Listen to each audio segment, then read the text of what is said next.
déjà, on va faire le cours Bezat Hashem de 1 pour la Refoua Shlema de Maxime Ben Eileen, qui est dans un état critique Bezat Hashem, que Hashem lui envoie la Refoua Shlema. Et l'Avdil Ben Achaim Lametim, l'Ilui Nishmat Michael David Ben Georgette Cherki, qui ce soir, c'est sa Askara. Donc Bezat Hashem, que ce soit pour la Refoua du premier et l'Avdil pour la Ilui Nishmat du deuxième. Alors ça va être quoi? Ça va être le Simcha, ça va être le Mashiach. Dans le mot Ha-Mashiach, il y a le mot Simcha, Ha-Simcha. On dit que le Mashiach qui doit venir, avec tous les événements qui se passent, alors, c'est quoi la question? Encore se présente l'occasion où le Mashiach vienne.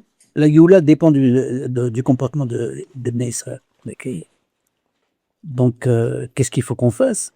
Qu'est-ce qu'on a fait mal les fois précédentes? Parce que il y a d'autres fois encore déjà le Mashiach devait venir, il n'est pas venu finalement. On t'a dit, Mashiach dans toutes les générations. Bon, déjà, il faut se souvenir de l'Agma qui dit dans le traité de Sanhedrin, il y a 6000 ans en tout. Hachem, il a créé la terre pour 6000 ans. 2000 ans de Tohu Bohu, 2000 ans de Tohu Bohu, 2000 ans de Torah. Et ça, c'est le deuxième 2000 ans. Et le troisième 2000 ans, c'est 2000 ans de Biat Mashiach. 2000 ans ou de venue de Mashiach. Donc, potentiellement, le Mashiach, déjà, il peut venir à partir de il y a 2000 ans maintenant. C'est quand est-ce que cette période elle commence? Quand est-ce que la période de la Torah elle commence? Elle commence à Avraham Avinu, 1948. Pas 1948 d'Israël, 1948 de la création du monde. Avraham Avinu, ça commence en 1948 avec Avraham Avinu. Et ensuite, et quand est-ce que commence la deuxième période? Enfin, les troisièmes 2000 ans, ça commence à partir de la destruction du temple. Beit Sheni. À partir de la destruction du temple, c'est le début des troisièmes 2000 ans de Biat Mashiach. Et c'est là-bas, en fait, où, juste après la destruction du temple, nous avons eu Rabbi Akiva qui a vu le Chorban. La Gemara dit dans le traité de Makot, il a vu le Chorban, et la fin de Makot, page 23, 24. Elle parle, elle raconte là-bas que deux événements avec Rabbi Akiva et Chachamim. Et Rabbi Akiva, il voit, les Chachamim sont arrivés à Yerushalayim. Je raconte le deuxième cas.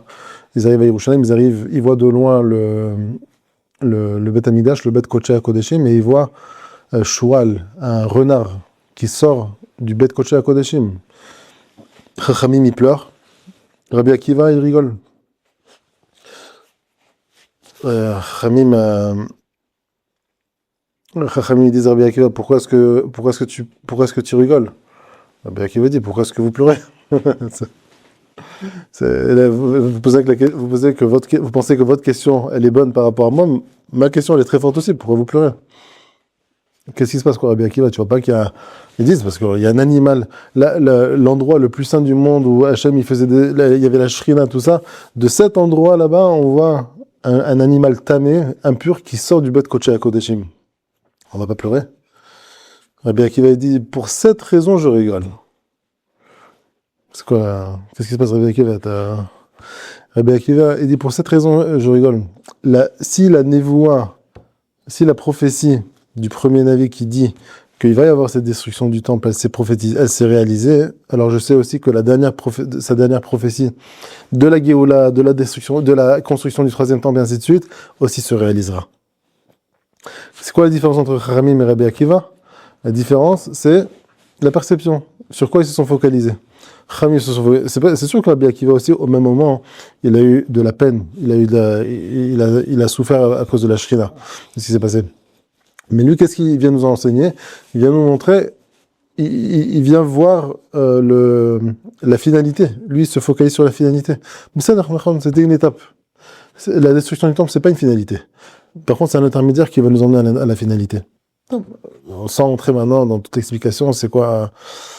C'est Rabbi Akiva, Rabbi Akiva, le Ramchal, il dit que c'est le Shoresh, c'est la racine de Mashiach ben Yosef, ou à Shoresh de Mashiach ben Yosef. Le Ramchal, il explique que Yoramvam ben Nevat,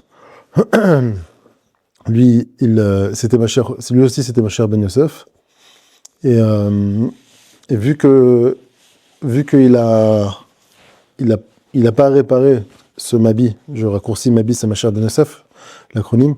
vu qu'il n'a pas réparé son habit, donc finalement, cette Neshama de Mashiach ben Yosef, elle a dû partir, enfin, elle demande son tikkun, donc elle est partie chez qui? Chez quelqu'un qui va naître d'un goy, qui s'est converti, et qui était Yosef, le père de Rabbi Akiva. Et donc c'est passé par Yosef, le père de Rabbi Akiva, et ensuite Rabbi Akiva, qui était le shoresh de Mashiach ben Yosef. Et Rabbi Akiva, la Gemara dit dans le traité de Brachot, page 60, que les goïms, les Romains, ils sont kim et besaro, ils brossaient sa chair avec une brosse qui a des pics en métal. Et ses disciples, ses talmidim, ils disaient quoi? Rabbi Akiva, qu'il doit Atkan, qu'il aux autres, genre, qu'est-ce qui se passe? Il fait quoi? Pas juste ça, on va aussi dire le Kriyat Shema. Maintenant, on va faire Shema Israël. Qu'est-ce qui se passe, Rabbi Akiva? Ça suffit pas toutes tes souffrances, maintenant tu veux dire en plus le Kriyat Shema. Rabbi Akiva a dit Kol Yamai Amati Mata Yavo Liadi Varshav Sheba Liadi Lo Ekaimena. Toute ma vie j'ai attendu ce moment-là. Et maintenant que ce moment est arrivé, je vais pas le réaliser. Alors, et qu'est-ce qu'il a dit là-bas? Shema Israël Hashem Elokenu Hashem Echad.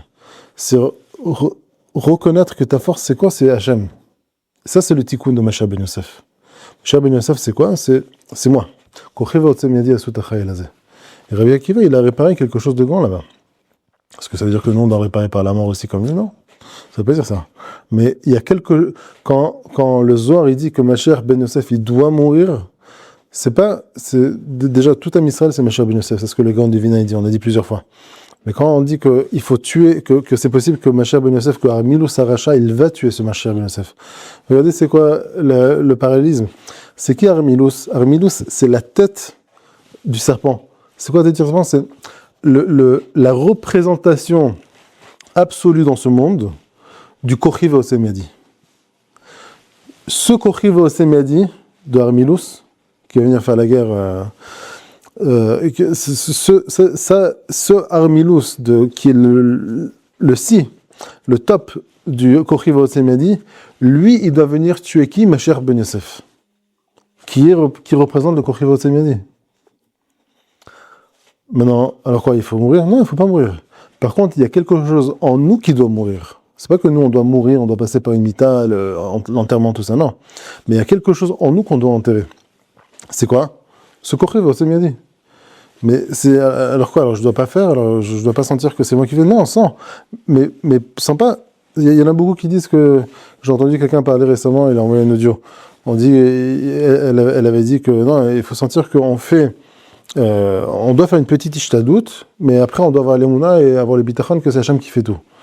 Je dis non, ça sonne, c'est très mignon, c'est très beau, c'est très. Mais c'est faux. C'est pas du tout ça. Toi, fais tout ce que tu fais. Dans tout ce que tu fais, comprends que c'est Hachem qui fait à travers toi. Ça, c'est Bémet, la définition du bitachon. Ça, c'est vraiment annuler le Kochiv Osemedi. C'est pas que, non, moi je fais ça, et Hachem, toi tu fais tout le reste. Alors, ça, c'est pas Hachem. Ça, c'est toi. Alors, t'as pas réparé le Kochiv Osemedi. Non, j'ai fait que ça. Ça. Mais Hachem, c'est toi qui fais tout le reste. Ah, quelle grandeur tu donnes à Hachem. Oui, mais en attendant, ça, tu l'as pas réparé. Ça, tu penses que c'est toi, c'est pas Hachem. Donc, la réparation, le tikkun, enfin, quand on dit se renforcer en bitachon, c'est pas se renforcer maintenant de savoir que, waouh, comment Hachem il a fait, comment Hachem. Non, Hachem il nous aide. Non, Hachem il t'aide pas. Hachem il fait à travers toi. Ça, c'est bien mettre la définition du bitachon. Donc, de réparer ce Kochiv Osemedi, ça demande. Il y a toujours les gens qui sont maintenant dans l'idéal de la Emouna, ils vont te dire que non, c'est Hachem qui fait tout, Rak Hachem, Enon Milvado, tout, comme on dit, tous les sismaot, tous les codes de la Torah qui parlent de Emouna Bitachon, c'est que Hachem, moi je fais rien, ils vont tous te les dire. Des chiffres un petit peu, ça veut dire quoi, Enon Milvado? Derrière quoi est-ce que tu te caches? Enon Milvado, non, c'est Hachem qui fait tout. Mais non, là tu répares pas tu répares pas le Bitachon quand tu dis ça. De dire que c'est Hachem qui fait tout, c'est vrai. Mais d'être dans cette darga, c'est Hachem qui fait tout, je fais rien. Non, disons, c'est le niveau, on a dit ça plusieurs fois, c'est le niveau idéal, c'est la finalité de la Emouna, disons. Mais la Emouna, c'est Mashiach ben David. La Emouna, ça appartient à Machar Ben David. C'est dans la Géoula que tu dois être comme ça. Hachem, c'est toi qui fais tout. C'est pas le problème de savoir si Hachem il fait tout ou pas. C'est de Bémet comprendre, de ressentir que Bémet Hachem, c'est toi qui fais tout. Mais comment est-ce que je peux tester ça chez moi? Si quand moi aussi je fais quelque chose, est-ce que je ressens que c'est Hachem qui l'a fait à travers moi? Ou je veux dire que non, attends, si j'avais pas une belle voix, comment est-ce que on va m'inviter maintenant à Kessaria? Ouais. On va pas m'inviter si j'ai pas une belle voix. Donc ça, Hachem il m'a donné la bracha, il m'a aidé. Non, ta voix c'est Hachem. Ta voix c'est Hachem. David Amelach, il a dit, je sors en guerre et je tue mes ennemis et je ne rentrerai pas. Je rentrerai pas chez moi tant que j'aurai pas tué tous mes ennemis. On l'a ramené plusieurs fois. Un inverse, c'est Chizkiyahu Amelach qui dit que non, moi je vais me coucher. Hachem, toi tu tueras tous les 2,6 milliards de soldats qui sont autour de Yerushalayim. Qui est plus grand? L'Ichora, c'est Chizkiyahu Amelach. Mais le grand divin, il dit que non, c'est David qui est plus grand. Parce que David, il est capable de faire et de tuer même ses ennemis. Et ça ne l'empêche pas de ressentir que c'est pas lui qui a fait quelque chose. J'aurais pu partir sans épée. J'aurais pu ne rien faire.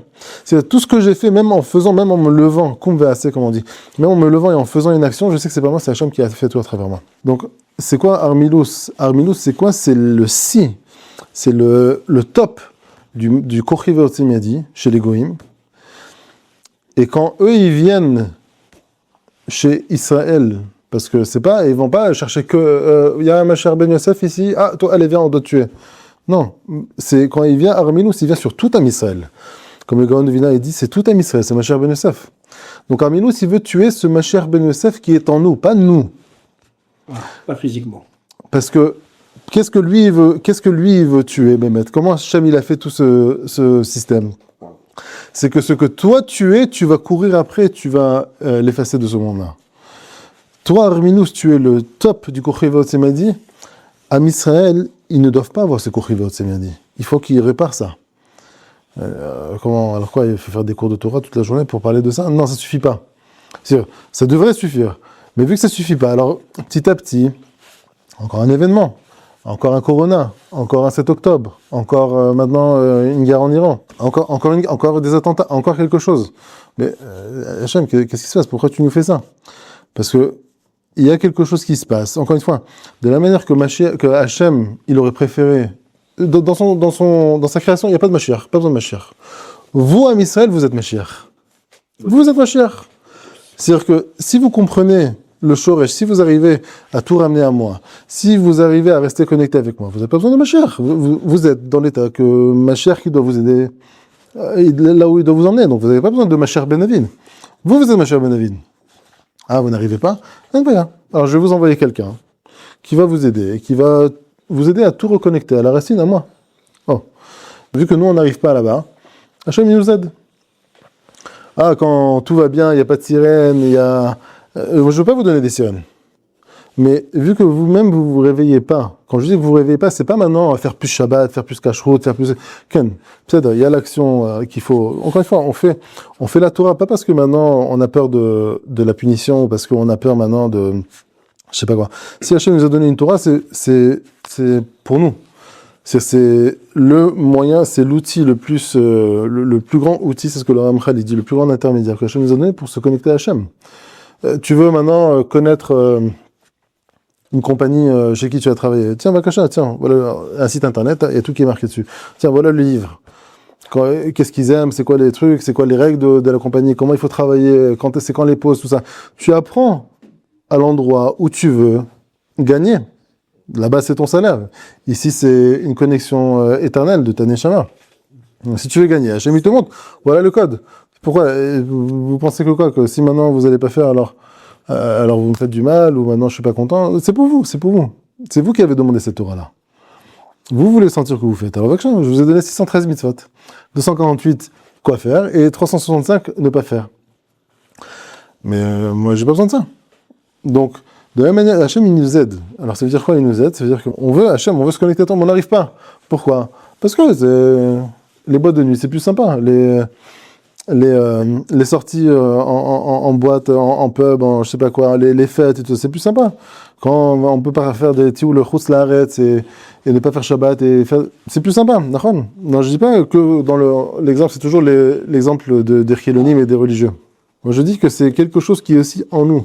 C'est-à-dire que quand, voilà, je fais Shabbat, je mange kasher, je fais Tarat HaMishpacha, je fais tout ce qu'il faut. Alors pourquoi est-ce que ça doit m'arriver? Parce que en toi, dans ce que tu fais, même dans les mitzvot que tu fais, et même dans la vie de tous les jours, tu penses quoi? Tu penses que c'est toi qui agis. Donc ce Armilus, lui, il vient tuer ça en nous, de comprendre, de penser que c'est nous qui faisons, que genre, Hachem, on veut prendre part dans ta création. Eh ben, prenez part.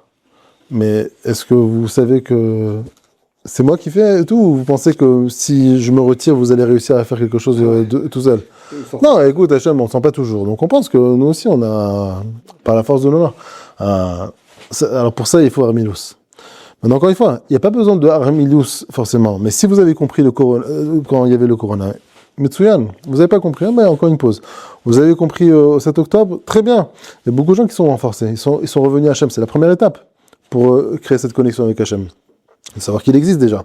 Il y en a beaucoup qui étaient là-bas, qui faisaient la fête là-bas. Ils disaient Hachem, c'est une idée. C'est pas maintenant une réalité. C'est pas maintenant quelque chose à laquelle je peux me connecter, à laquelle je peux vivre d'après ça. Donc ça, cette force que de Mashiach Ben Yosef qui demande à être réparé, c'est quelque chose que nous avons à l'intérieur de chacun d'entre nous. Et si on n'arrive pas tout seul à le faire, alors Hachem, il nous envoie des situations extrêmes. Maintenant, je donne des exemples extrêmes, maintenant, le 7 octobre, le corona, tout ça, mais c'est au jour le jour même. Des petites choses des petites choses qui viennent et qui annulent cette force que nous ressentons dans notre cœur, que non, c'est moi qui fais, non, c'est moi qui ai fait, non, c'est à moi. C'est moi qui contrôle, c'est moi qui dois contrôler. Ça, ce contrôle, hein, cette gava que nous avons dans le cœur, de penser que voilà, c'est entre nos mains. Ça, c'est la chose qui demande d'être annulée. Et donc, Hachem, il nous envoie donc toujours des trucs avec ça. Parfois, quand Hachem il veut faire avancer, comme on dit, tout le groupe d'un coup, tout un Israël d'un coup, alors paf, il ramène un grand événement. Un événement mondial, un événement à hauteur du pays. Pour faire avancer, encore une fois, c'est pas que ça fait. Maintenant, où est l'erreur? C'est que nous, on pense que non, voilà, c'est Corona, c'est Géoula, c'est sûr, on attend le Mashiach. 7 octobre, c'est Mashiach.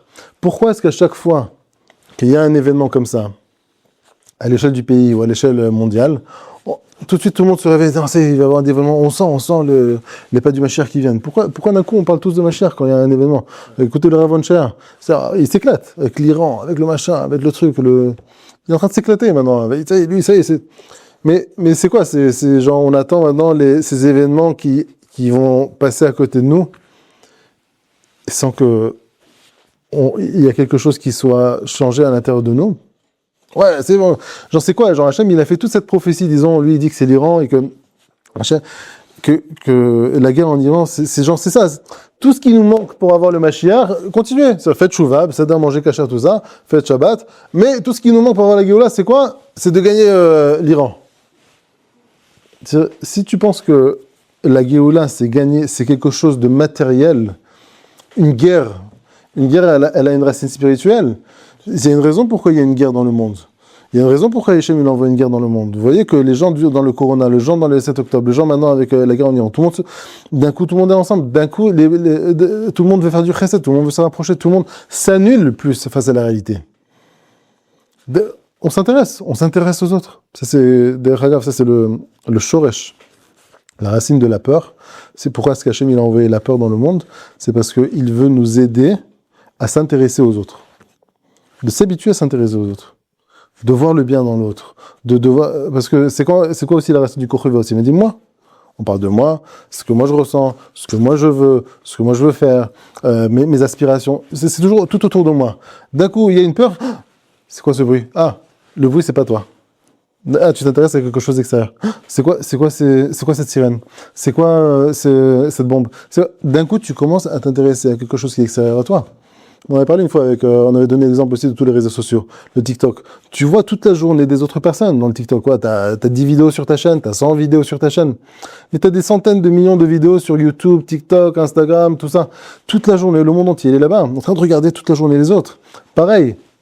c'est de s'habituer à voir l'autre. La personne n'arrive pas à faire quelque chose. Alors quoi? Hachem, il veut que tu fasses ça. T'as raison, Hachem, il veut. Et toi, tu veux? Moi aussi, je veux. Et j'arrive pas, Azma. Et qu'est-ce que tu veux dire à quelqu'un Chas v'Shalom qui est malade et qui peut pas être fini tous les jours? Il peut pas. Il peut pas. Il peut pas sauver.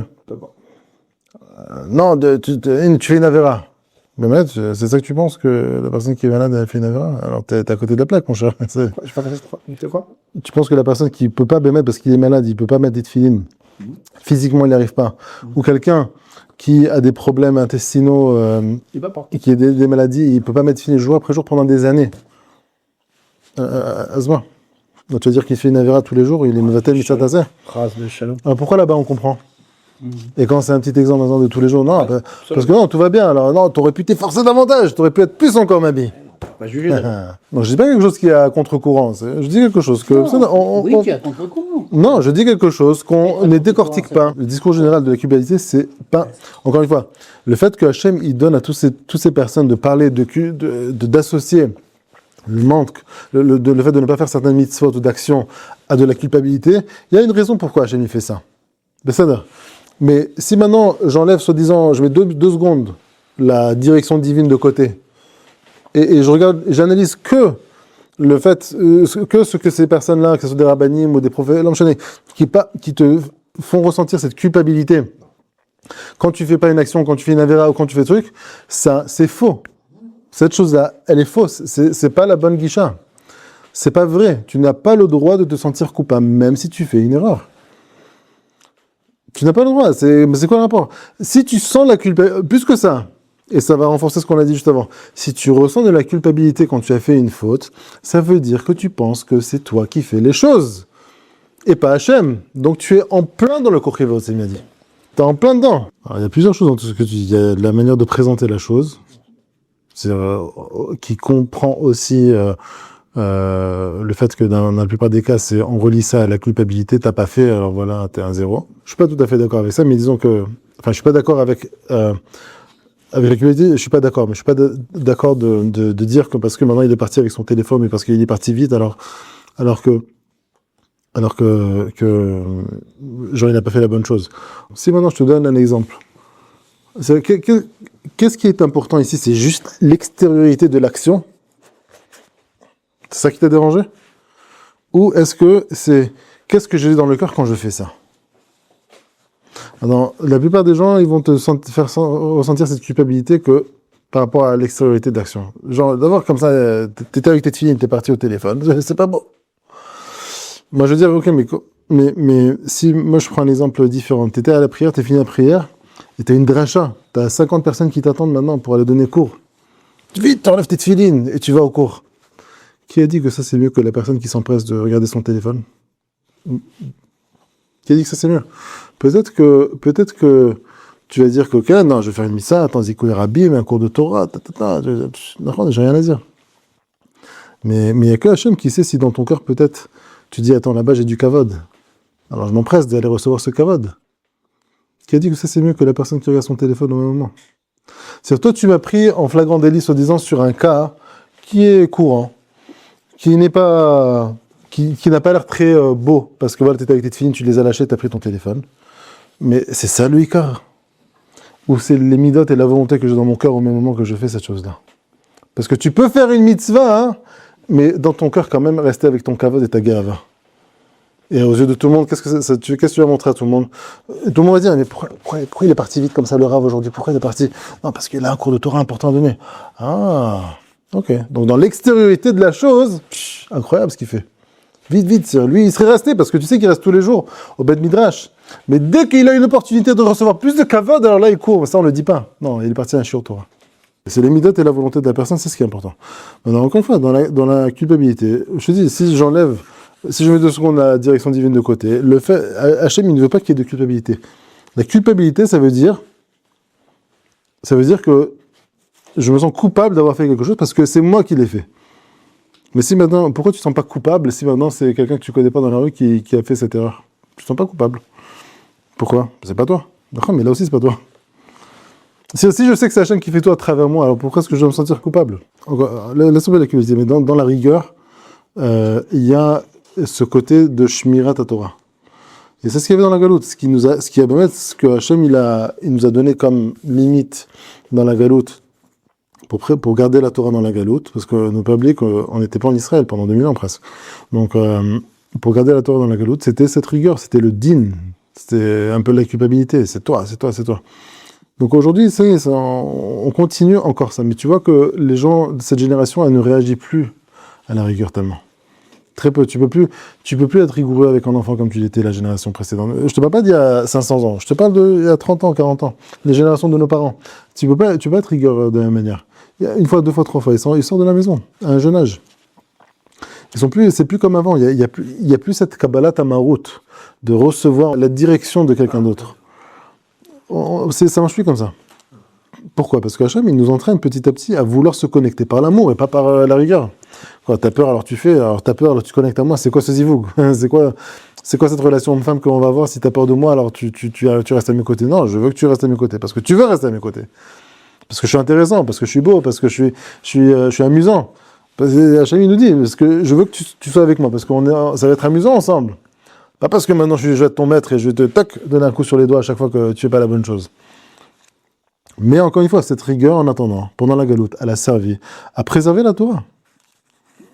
Donc, c'est le fait qu'aujourd'hui, ça continue dans les discours, dans les divers Torah, par des maîtres, par des tamidei chachamim, par tout ce que tu veux. C'est, comme on dit, les miettes de la génération précédente. Parce qu'encore une fois, même aujourd'hui, ça a un petit peu ce côté... parce que si maintenant tout le monde parlait comme des choses qu'on apprend ici, alors t'as l'impression que de toute façon on peut tout faire, et puis il y a des cas de toute façon on sait que ça gêne, mais bon, c'est pas grave, on va pas se sentir coupable aussi grâce à ça. Mais quand on enseigne ça, c'est pas pour dire arrêtez de faire, genre laissez tomber les misotes, c'est ce qu'il dit aussi ici. C'est pas, je vous dis pas ça, Rabbi Tzadok, il ne dit pas ça maintenant pour c'est bon, tout est Hachem, allez faire ça. C'est pour ça ils ont censuré beaucoup de ces enseignements ici. Parce que les gens y pensaient, surtout dans les générations il y a 200 ans, où c'est en plein encore dans la rigueur. Tu peux pas dire maintenant une génération, t'inquiète pas, tout est d'Hachem. Tu peux, on l'apprend ensemble, tu l'apprends avec ton Rav, ensemble, en 2, 3 personnes. Pas maintenant, tu fais ces enseignements à tout Am Israël, c'est pas possible. Parce que ça va, comment dire, ouvrir une porte à beaucoup de personnes pour sortir de la Torah. Donc cette rigueur, elle préserve, d'accord. Mais, alors sois rigoureux, fais des mitzvot.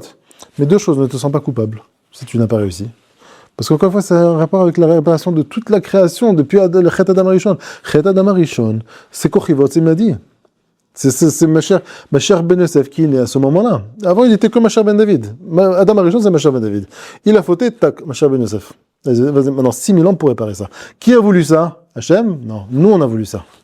Nous on a voulu réparer pendant 6000 ans, avec des mitzvot, avec une Torah, avec... Et quand Moshe Rabbeinu, il voulait nous donner les premières louchot à Mamad Ar-Sinaï, quand il est descendu avec les tables de la loi, les premières, il les a cassées. Pourquoi est-ce qu'il les a cassées ? Parce que nous, on ne voulait pas ça. Il a cassé les prods. On ne voulait pas cette... Non, on veut sentir... On ne peut pas s'en jeter doute. Je ne peux pas. Je peux pas sentir que je reçois sans faire. Il y a... Imagine... Et ça va dans tous les sens. Par exemple, quelqu'un maintenant qui a... Chaz Shalom, il a tué une personne. Et imagine que la police, tout le monde vient te dire, écoute, c'est pas grave, faut le passer ça. Pas de prison, pas de... Tu payes rien du tout, continue comme si dans l'été, t'es pardonné. Ok. Bon, alors j'ai pas de prison, mais est-ce que je continue à me sentir coupable ou pas ? Voilà, d'après la loi, il n'y a pas de problème. D'accord, je vais me sentir la loi, non, il n'y a pas de problème. Hein. Pareil, Hachem, il te dit maintenant... T'as fait une avéra, t'as tué quelqu'un. Et tu dis, je te pardonne. 100%. Pas, Hachem, il te dit, je te pardonne, à 100%. Il n'y a rien. Comment est-ce que la personne va vivre ça ?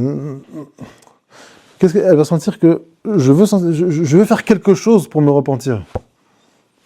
Mais pourquoi tu veux faire quelque chose ? Je t'ai dit que t'as rien. Ton dossier, il est clair, il est propre, il est blanc. Non, je veux faire quelque chose. Pourquoi tu veux faire quelque chose ? Parce que je veux sentir que je fais quelque chose pour réparer. Donc c'est ça ce Kochivot il m'a dit. C'est de prendre part dans l'action, de sentir que si on ne prend pas part, alors ça ne va pas avancer. Même dans le pardon, on est à notre avantage, il nous donne le pardon. À notre avantage, pas de prison, rien du tout. Mais on veut quand même faire quelque chose.